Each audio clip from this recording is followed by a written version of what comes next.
Y hoy es día también de la depresión. Querido doctor, ¿cómo Querido estás? Joaquín, Buenas tardes. ¿cómo estás? Muy buenas tardes. Qué Bien. gusto verte hoy Igualmente, aquí. como siempre. Igualmente, muchas gracias. A ver, doctor, estos datos me parecen muy leves, los datos oficiales, para variar, de que en México hay solo, de una población de 130 millones de habitantes, 3.5 millones de personas con depresión. Yo creo que se puede multiplicar por varios números. Bueno, los datos que tenemos, Joaquín, es que 3.5 son diagnosticados, pero gente que sabemos que se ha declarado en depresión en México son más de 34 millones. Eso. Entonces, el tema hay que verlo en dos ámbitos. La depresión es una enfermedad silenciosa, una enfermedad de la que no se habla, una enfermedad que en muchas ocasiones el que la tiene ni siquiera es consciente de ello. La sufre sin haber verbalizado, sin poder decir que la tiene. La sufre en silencio, a veces por vergüenza y a veces simplemente porque se acostumbra a ello. Piensa Ahora, que es un estado normal de la persona. Mira, es tan fuerte la palabra que ya le dice la depre. Sí. Depre para no decir Sí. como narcotraficante, le dicen narcos, Sí. para no decir cocaína, dicen Sí. porque son palabras muy fuertes, ¿no? Como Así para es. disimularlas. Ahora ya es la depre. La depre, Joaquín, que parecería que le quitamos cierto estado de gravedad. Y yo te diría que en el mundo las condiciones actuales han aumentado mucho las enfermedades mentales, no solamente la depresión. La depresión es la más común, es la más conocida, es la más generalizada, pero la ansiedad y otros tipos más complejos de enfermedades mentales, en un informe que se publicaba de la Organización Mundial de la Salud hace unos pocos meses, se calcula que son alrededor de 1.000 millones de personas en el planeta, o sea, de 8.300 millones de personas están sufriendo algo, aunque sea mínimamente remoto, 1 de cada 8 personas. Y la pregunta sería, ¿por qué ha pasado esto? ¿Por qué ha crecido tanto la enfermedad mental? ¿Por qué ha crecido tanto la depresión? Y una respuesta muy importante, entre otras, que tienen que ver con las cuestiones de orden en algunos países, políticas, económicas, etcétera, pero la más importante tiene que ver con el uso de las pantallas. Hoy el uso de las pantallas para los jóvenes, por ejemplo, que se comparan con el influencer. Hay una especie de bullying a través de que es 24/7 en las redes sociales. El número de adolescentes que terminan con ideas suicidas por el uso de las redes sociales es lo que cada vez más está aumentando. Las pantallas nos han llevado a 3 cosas, Joaquín, que llevan al mismo tiempo a la depresión. Una primera cuestión que traen las pantallas cuando no las sabemos usar, cuando no las sabemos administrar, es que nos encierran en la relación con los demás. Y las personas necesitamos, para estar sanas psíquicamente, tener una relación con los demás, ser parte de una comunidad. Cuando una persona se encierra, cuando se aísla, entra en estados depresivos. Y eso pasa mucho a nivel global. Yo te diría que el tema de la soledad se ha vuelto un tema de salud pública en muchos países. Ya lo reconocen países como Japón, como el Reino Unido, que tienen una oficina específica para atender esos problemas. Otro de los temas que yo creo que es muy importante es en la personalidad, el uso de las redes. Nosotros no entramos igual a tratar a los demás que como entramos en una relación común y corriente. Cuando tú entras a la relación a través de una red social, normalmente utilizas, y mucha gente utiliza, estados de ánimo que no existen, que te dicen que esos son, fotos truqueadas, anónimos, seudónimos, avatars. ¿Y eso qué va haciendo a largo plazo? Que una persona que convive la mayoría del tiempo a través de una pantalla, a través de una imagen falsa, está rompiendo con su identidad original. Y esa ruptura, Joaquín, es causa de muchas enfermedades mentales, que tienen que ver a veces hasta temas esquizofrénicos, dobles personalidades, una gran crisis de identidad que hay detrás de todo esto.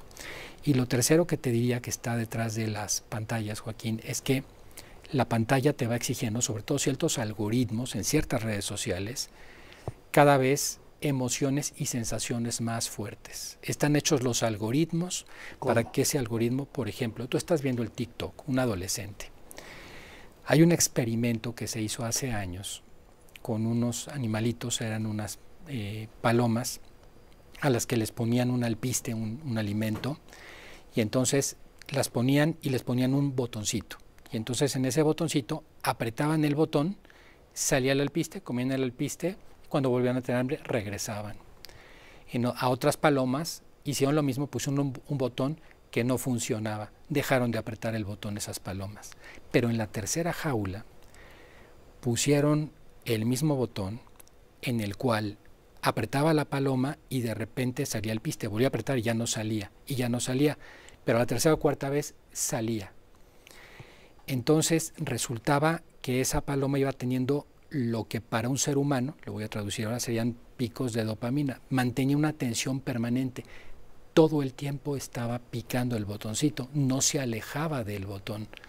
Eso significa que nuestra mente está hecha para tener un gran interés que no puede mantener continuo, porque son picos de dopamina cerebral, pero que en un momento determinado, si tú dejas un espacio de expectativa para poder tener esa emoción, en el momento en que llega tienes el brinco y luego regresas y te quedas adicto a esperar el nuevo brinco. Entonces, un algoritmo que está preparado para que los videos que más te emocionan se presenten cada 3, cada 4 o 5 videos cuando estás en TikTok con videos de 30 segundos, de 40 a 45 segundos, te pueden mantener en la pantalla viendo videos de las 6 de la tarde a las 12 de la noche, 1 de la mañana, sin que te puedas despegar de la pantalla. Entonces, esto, cuando uno está usando tanto y quemando tanto la dopamina, los regresos y los rebotes son muy fuertes. Y ahí tenemos un estado depresivo serio. Porque las caídas, cuando uno ha exacerbado las emociones, y eso lo hacen mucho las pantallas, los golpes al regresar a la realidad, los bajones son muy fuertes.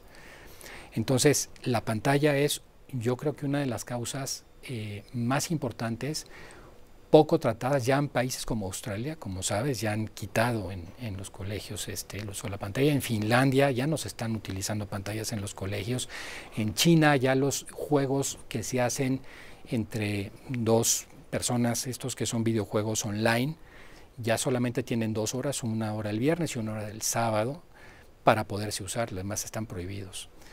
Estamos empezando a ver algo que entró a nuestra vida sin que nos diéramos cuenta y se metió, que es este tema. Pero eso a qué nos ha llevado, junto con otros factores, destaco el de la pantalla, pero no es el único, a un aumento como nunca habíamos visto de las enfermedades mentales en el mundo. Que el informe de la Organización Mundial de la Salud te diga que 1.300 millones de personas tienen algún tipo de enfermedad mental hoy, es decir, lo que nunca habíamos visto en ninguna otra generación en la historia. Bien, eso por una parte es el hecho de la depresión. La otra parte es la falta de diagnóstico. Sí. Y además de la falta de diagnóstico, lo que sigue es la falta de tratamiento. Absolutamente, Joaquín. De hecho, yo te diría que la gran mayoría de los casos de depresión no se diagnostican. La gran mayoría, además de los que se diagnostican, no terminan de ser del todo tratados por falta de acceso a los medicamentos y otra serie de causas. O sea, una persona que se deprime y que logra pasar por todo un proceso, tomar medicamentos y curarse, es una, y esa sí no tengo el dato, pero en muchos números. O sea, es una enorme minoría, una muy pequeña minoría, sí, la que realmente se trata el tema. Fíjate, acaba de decir Salvador Chiprés que han recibido 5.071 llamadas. Y estaba viendo yo el reportaje, pero de emergencia. Cuando una persona ya está en una llamada, ya en muchas ocasiones está en estados de suicidio. Ya está en el estado máximo, porque una depresión, tienes desde una depresión leve que te puede estar molestando, que te quita energía, que te quita ilusión por la vida, pero que la vas paliando hasta las personas que piensan en quitarse la vida, Joaquín. Y esos ya son los grados profundos de depresión. Sí, pero a mí 5.071 llamadas me parece nada. Es ante la gravedad de los millones. No, bueno, a ver, por supuesto, a ver, yo te diría que en países desarrollados hoy, y este es un dato que viene desde la pandemia, en países desarrollados hoy, la principal causa de muerte juvenil ya no es la adicción, ya no son los accidentes automovilísticos, son los suicidios. Son los suicidios. En países nórdicos, hoy, el año pasado, el año 24, el antepasado, la causa principal de muerte fue jóvenes que se suicidaron. ¿Eso qué implica? Yo no quisiera quedarme solamente con esto. Implica que hay que tratarse la depresión. La depresión es curable, totalmente curable, y tiene una cura de carácter físico, químico, hay medicamentos, hay antidepresivos, que es importante conocerlos, tienen que ser diagnosticados y dados por un profesional de la salud, esos no se pueden tomar así nada más. Y también hay una serie de herramientas de carácter psicológico, cómo darle sentido a la vida, cómo empezar a entender la vida mejor de otras maneras. Ese es otro de los puntos que es muy importante y que en algunos programas aquí los hemos estado de alguna manera viendo. Joaquín, yo creo que inclusive hay algunas cosas, ¿no? ¿Cómo le puedes dar el peso de trascendencia a lo que haces? ¿Cómo entiendes tu vida con relación a los demás? ¿Qué tanto sentido puedes contestar que tiene tu propia vida? Y esa es la parte psicológica que acompaña a un tratamiento de carácter físico, de un tratamiento de carácter psiquiátrico, de medicamentos.